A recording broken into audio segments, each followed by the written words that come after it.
Je sais pas vous, mais moi ça m'arrive souvent que des personnes viennent me dire dis-moi, tu me conseilles quoi comme appareil photo?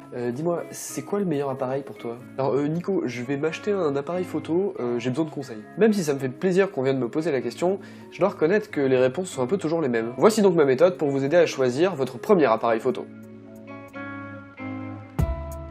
Déjà, je vais partir du principe que la personne qui me demande des conseils en photographie pour acheter du matériel n'y connaît pas grand chose en photo. Je pars aussi du principe que la personne qui va recevoir le cadeau n'y connaît pas grand chose lui-même en photographie, sinon il s'achèterait lui-même son propre matos. La première question typique qu'on va me poser, c'est « je voudrais trouver un appareil photo pour faire de meilleures photos ». Dans ce cas-là, j'essaie de répondre gentiment que la personne qui veut faire de meilleures photos en s'achetant un meilleur appareil, il va falloir qu'il investisse dans un smartphone, c'est pas dans un réflexe qu'il faut qu'il investisse.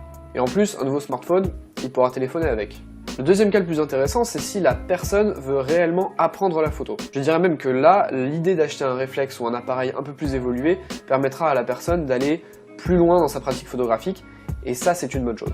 Le problème c'est que trop souvent, quand les personnes ont déjà un petit peu fouillé sur internet et me proposent des modèles, c'est des trucs qui sont beaucoup trop chers. Alors attention, quand je dis beaucoup trop cher, ça veut pas dire acheter des boîtiers à 3000 balles, mais déjà des boîtiers nus à 700 €, c'est trop cher quand on veut commencer. Dites-vous bien une chose, si la personne veut commencer en photo, que ce soit vous ou la personne à qui vous l'offrez, achetez un boîtier d'entrée de gamme, un boîtier pour débutants, c'est fait pour ça. Pour la plupart des besoins, un boîtier d'entrée de gamme suffira largement, notamment pour les débutants qui disposeront de toutes les fonctionnalités nécessaires pour correctement commencer la photographie. Du côté des marques, je vous conseille de partir sur des boîtiers entrée de gamme de la marque Nikon ou Canon pour la raison suivante, c'est qu'ils ont les parcs optiques le plus étendus.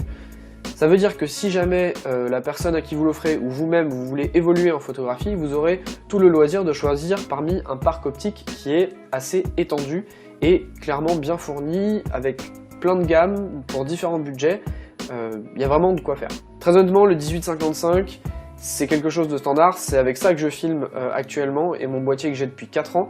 Donc il n'y a aucun souci à ce niveau-là. Et j'ai fait 3 mois de road trip aux États-Unis l'année dernière, et je peux vous dire que 95% de mes photos, je les ai faites avec le 18-55, ça pose aucun problème. Petite parenthèse pour ceux qui voudraient me parler d'hybride, très honnêtement, j'y connais rien en hybride, donc je suis pas du tout la meilleure personne pour vous en parler, c'est pour ça que je pars du principe que vous voulez acheter un réflexe. Supposons maintenant que vous avez acheté un kit de base, donc avec un boîtier et un 18-55, mais que vous voulez aller plus loin, soit au moment de l'achat, soit après quelques mois d'utilisation, vous voulez explorer d'autres choses, je vais vous donner quelques conseils pour ça. Pour moi, vous avez 3 possibilités. La première, c'est d'acheter un super zoom, donc c'est-à-dire un objectif qui fait du grand angle au téléobjectif, qui vous donne une plage focale assez importante. Le problème de ces objectifs, c'est que vu que ce sont des objectifs qui font un peu de tout, ils le font pas très bien, donc ça va pas être des très bons grands angles, ça va pas être des très bons téléobjectifs. Par contre, c'est des objectifs qui coûtent pas très cher, et donc du coup ça peut être intéressant pour expérimenter soit le téléobjectif, soit le grand angle, donc pour faire je sais pas du paysage, de la photo animalière par exemple, ou du portrait, voilà, ça peut être intéressant, mais c'est pas un objectif normalement que vous garderez très longtemps, c'est vraiment un objectif pas cher que vous allez utiliser pour expérimenter plus qu'autre chose. Quand je dis que les super zooms ne sont pas de très bonne qualité, vous en tant que débutant, vous ne verrez pas forcément la différence et c'est un objectif qui peut tout à fait vous convenir. La deuxième option pour moi, c'est que vous achetiez un objectif plus spécialisé. Typiquement, vous allez vous rendre compte que vous préférez le paysage ou l'animalier, et donc du coup vous allez vous orienter vers des optiques qui sont plus dédiées à ce type de pratique. Pour reprendre les exemples de l'animalier, vous allez vouloir acheter plus un téléobjectif. Si par exemple vous aimez le portrait, vous allez peut-être vous orienter vers des optiques type portrait, donc 50 mm, 90 mm, ce genre de choses.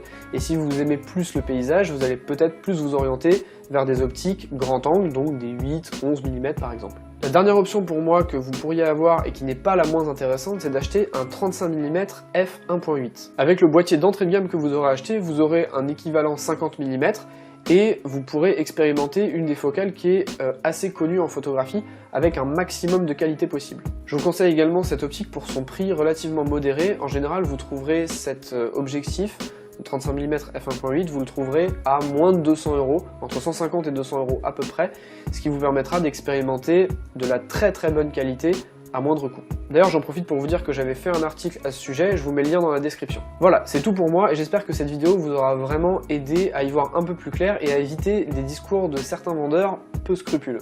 J'ai pris quand même quelques raccourcis dans cette vidéo, donc n'hésitez pas à aller fouiller sur le web avec les conseils que je vous ai donnés, et n'hésitez pas non plus, si vous voulez vous améliorer en photographie et expérimenter de nouvelles choses, à aller en dehors de ce que je vous ai conseillé, et de regarder un petit peu ce qui se fait dans le monde de la photo.